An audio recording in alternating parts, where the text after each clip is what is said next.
Spoštovani gledalci in gledalke Studia Bistrica, lepo pozdravljeni. V tokratni oddaji si oglejte. Območno srečanje otroških folklornih skupin. Svečanost ob 151. obletnici rojstva generala Rudolfa Maistra.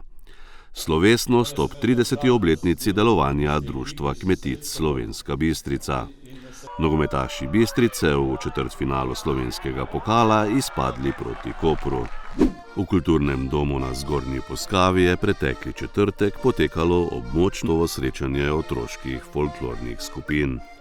Na prireditvi, ki jo je organizirala območna izpostava Javnega sklada za kulturne dejavnosti Slovenska Bistrica, je nastopilo 5 skupin iz občin Slovenska Bistrica, Makole, Poljčane in Cirkulane.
Pohorsko društvo General Maister je v petek 28. marca izvedlo svečanost ob 151. obletnici rojstva generala Rudolfa Maistra. Krajše slovesnosti v spominski sobi Rudolfa Maistra, ki je urejena v vojašnici Vincenca Repnika Slovenska Bistrica, so se med drugimi udeležili predsednik Pohorskega društva General Maister Božidar Zorjan, poveljnica vojašnice Mojca Lah in podžupan občine Slovenska Bistrica Modest Motaln. V kulturnem programu so nastopili učenci druge osnovne šole Slovenska Bistrica. V Slomškovem domu v Slovenski Bistrici je preteklo soboto potekala slovesnost ob 30. obletnici delovanja Društva kmetic Slovenska Bistrica.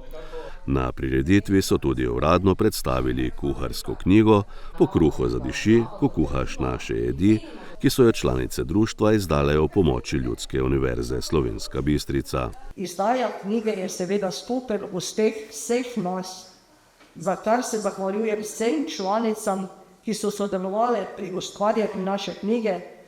Še posebej pa bi se zahvalila Srečku Rajku, naši mladi kac, direktorici Ljudske univerze gospe Brigitte Kruder in obema ustvarjalkama fotografij Petri Koremak in Tjaši Bergles. Zbrane je uvodoma nagovoril župan občine Slovenska Bistrica dr. Ivan Žagar. Vsem lep pozdrav, posebej lep pozdrav pa našim kmečkim ženam. Zdaj jaz sem prepričan skoraj, da so naše bistriške fare danes prazne, ker ste vse tu. Tako da tudi pol v tistem drugem delu bodite tako, kot je treba, da ne bi tu ostala, ker pol nekaj se bo zgodilo, zdaj še nekaj. Sicer tudi pozdravljam vse izdajo knjige, absolutno, na nek način razumem knjigo tudi poklon celovitemu delu, ki ga pač opravljate direktno, pa tudi posredno, se pravi poklon vsemu kmečkemu delu, vsemu tistemu, kar je s tem povezano, skrbi za gospodinjstva, ne nazadnje s tem tudi za ohranjanje našega podeželja. Po drugi strani pa seveda, kar se knjige tiče, tudi na nek način direktni prispevek. Res, ko ste že omenili številni recepti, ki so pomoč lahko pri kuhanju, govori pa še o čem drugem, knjiga se pravi govori o druženju, govori tudi o izobraževanju, govori tudi o ohranjanju kulinarične dediščine, tudi prepletene z novimi idejami. Verjetno govori tudi kaj o kakih potencialnih možnosti še recimo na polnilni dejavnosti, pa na področju turizma, pa verjetno bi še lahko naštevali. No, jaz upam tudi to, da boste tudi to knjigo temeljito, pa predvsem to, kar je povezano s tistim delom, kar iz knjige predstavlja mlajšim generacijam. Mogoče bi lahko tudi bila tu kakšna ideja te stvari predstaviti tudi po naših šolah. Vabilo na prireditev se je odzval tudi Peter Pribožič iz Kmetijsko-gozdarskega zavoda Ptuj. Vsi smo nekako bili veseli, ko smo izvedeli, da bo ob tej 30. obletnici izdana ta knjiga. No, jaz sem imel to čas, da sem bil v tisti ekipi s Srečkotom in Srečko, ko smo peljali tudi eno od teh dobrot, ki je v tej knjigi z receptom ta potica, ki smo jo peljali v Rim. In ena od knjig je tudi Srečko tam izročil generalu, svetovnem voditelju teh patrov in vritev, ki pa so bili tista vez, da smo potico od Srečkota peljali v Vatikan in izročili to v veleposlaništvu Republike Slovenije, da so potem oni to odpeljali v sam Vatikan, v samo kurijo papeža Frančiška. No, ko smo se vrnili, smo potem sklicali tudi tiskovno konferenco na Ptuju.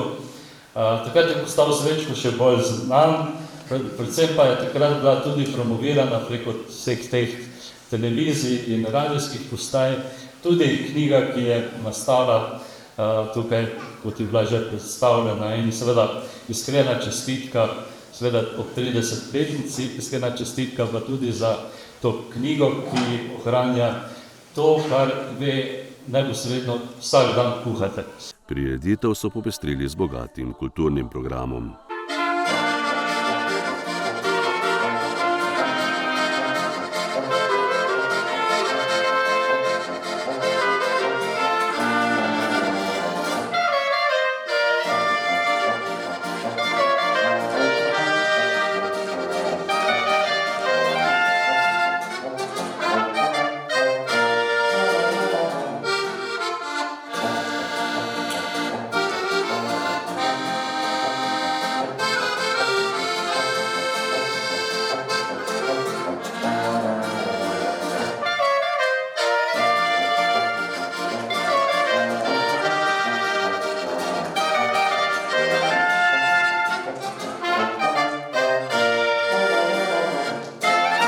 Na članskem državnem prvenstvu v judo v Novi Gorici je sodelovalo 87 tekmovalcev, ki so prišli iz 19 klubov.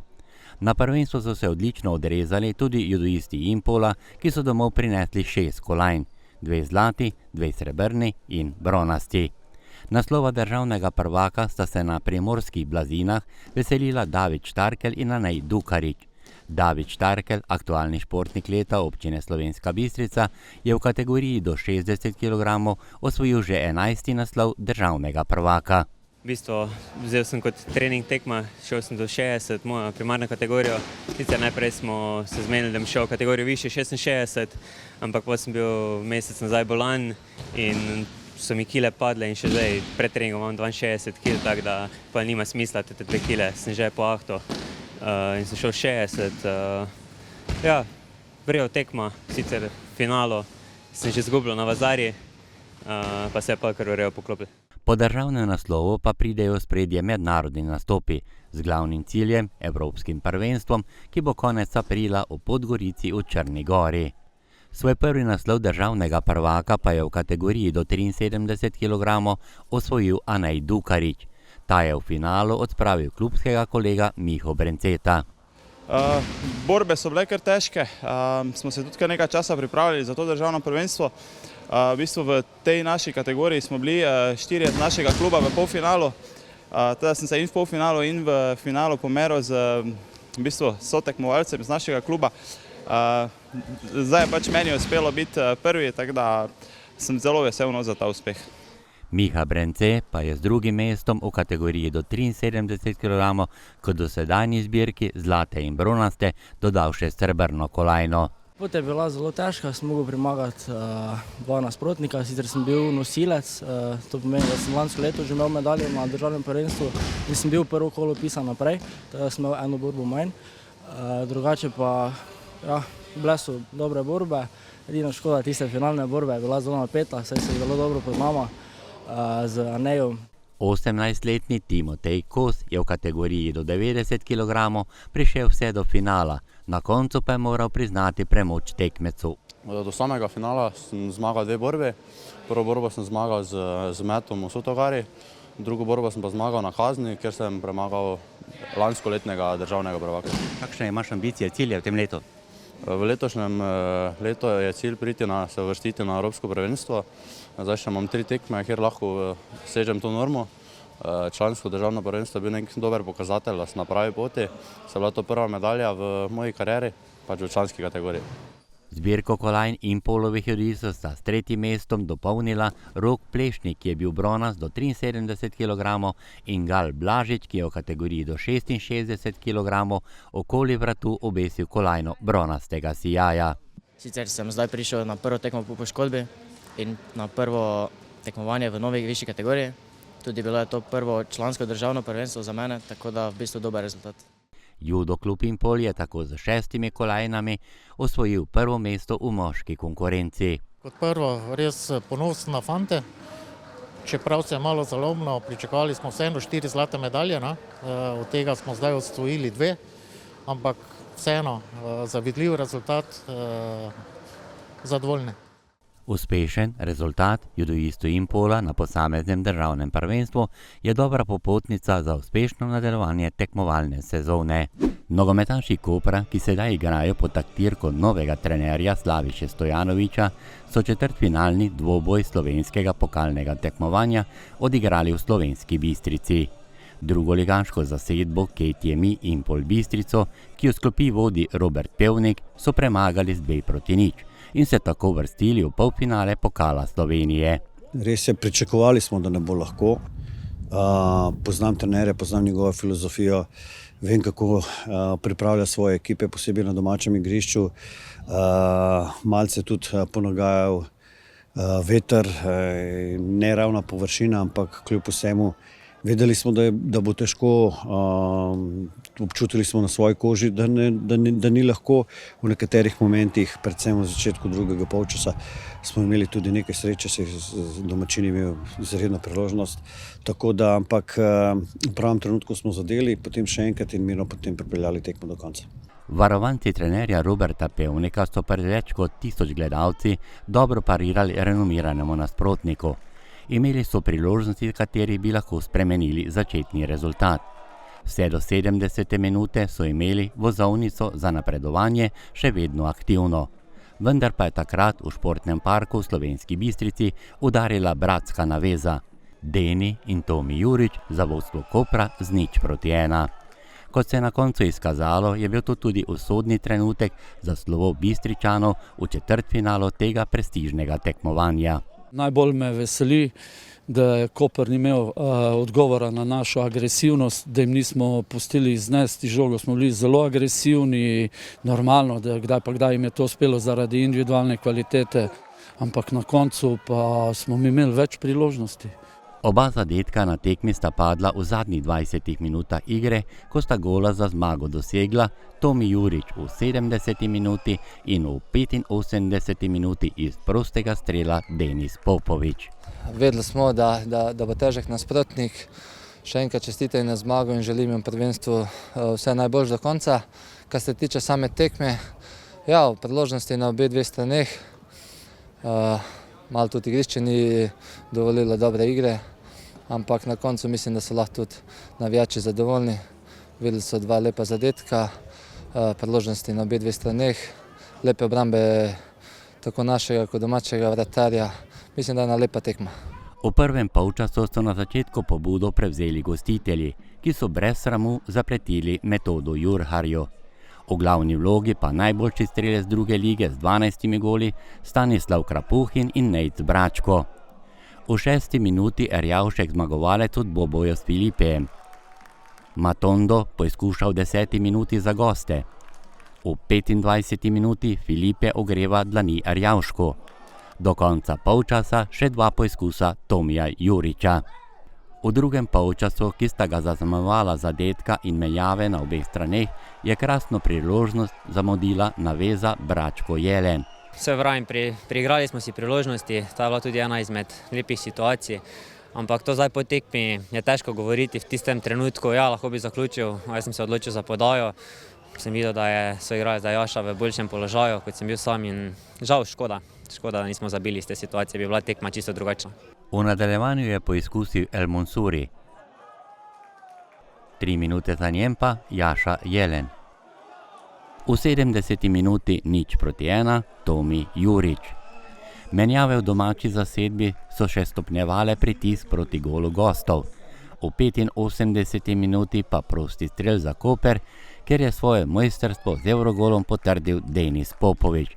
Za vodstvo 0:2 in zmago za polfinale slovenskega pokala. Lepo je to, da smo živi na obeh frontah, in v pokalu in v prvenstvu. Pokal je en maraton, še dosti tekme do konca. Upam sam, da bomo vsi fanti do konca zdravi in da se bo na koncu veselili Evrope. Upam, da tudi na koncu z osvojitvijo pokala. V zadnji minuti bi lahko Brinhorvat dosegel tudi častni gol za gostitelje, vendar je bil Metod Jurhar na pravem mestu. Kar se tiče tekme, ne morem znebiti občutka, da si tega poraza nismo zaslužili. Imeli smo res eno 100% priložnost, nažalost je nismo izkoristili, gostje pa so pač zadeli 2 gola po nekih individualnih kvalitetah oziroma kakovostih, tako da mislim, da si tega danes res nismo zaslužili. Pokalni obračuni so tudi nepredvidljivi, zato ima to tekmovanje še poseben status. Pokal ima neko svojo dimenzijo, ni kot prvenstvo, vsak lahko vsakega premaga. Tako da mi smo upali na to, da se bomo srečali z čim več prvoligaši, ker te tekme nam tudi ogromno pomenijo za naprej v karieri. Lahko se nekaj naučiš tudi v porazu, tako da upam, da še bo več takih tekem, pa upam, da bomo tudi v prihodnje v pokalu prišli čim dlje, pa se nekako pisali v zgodovino tega kluba. Bistričani so pred 2 letoma že igrali v polfinalu pokala Slovenije, ko jih je z 1:3 izločil Maribor. Letošnji poraz v četrtfinalu s Koprom pa jim klub izpadel kaže, da so na pravi poti. Sedaj bodo vso energijo usmerili v prvenstvene obračune, ker jih čaka še zanimiva nogometna pomlad.